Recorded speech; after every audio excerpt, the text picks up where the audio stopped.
There once was a boy named Fred. You must be wondering why Fred has this look on his face. Well, he was in math class and his teacher, Mrs. Van Watermeulen, said he would be learning this. It looks so confusing. Let's see if we can make Fred understand. This is Rene Descartes. He is considered the father of modern mathematics. One of his biggest discoveries was the Cartesian coordinate system.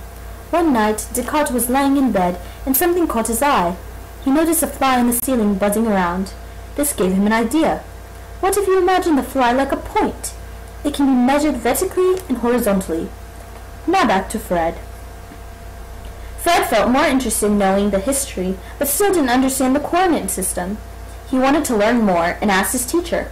She said there were a couple of basic terms Fred had to know: the x-axis, y-axis, coordinate, and origin.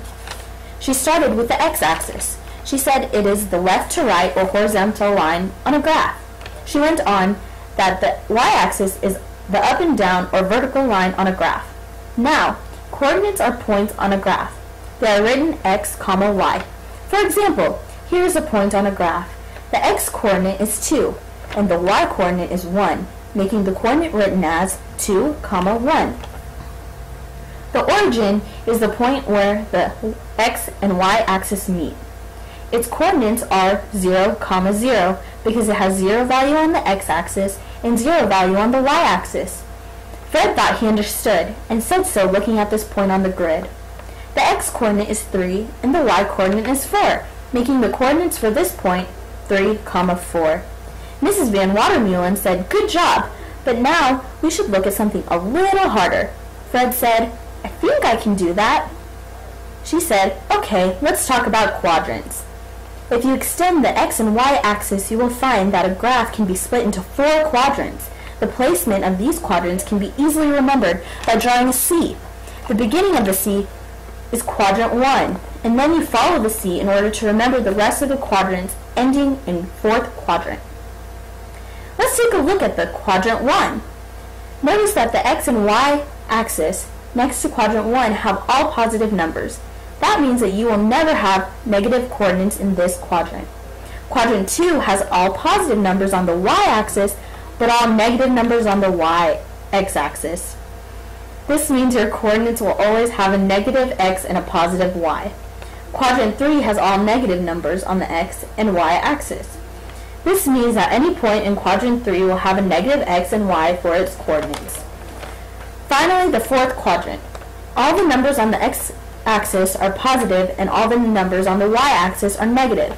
This means the coordinates of points will have a positive number for x and a negative number for y. Fred understood.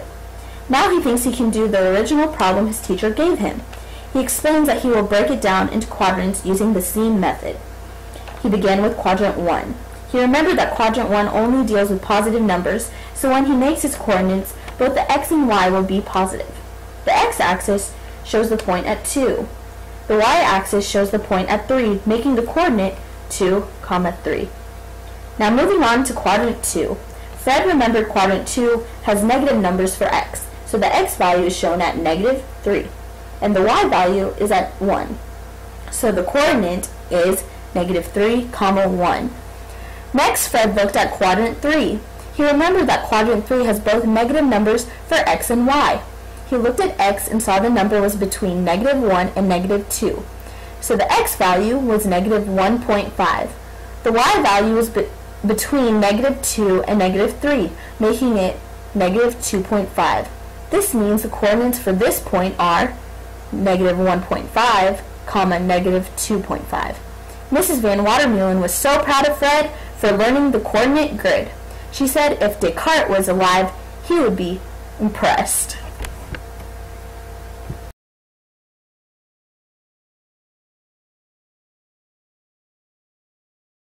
Created using Powtoon.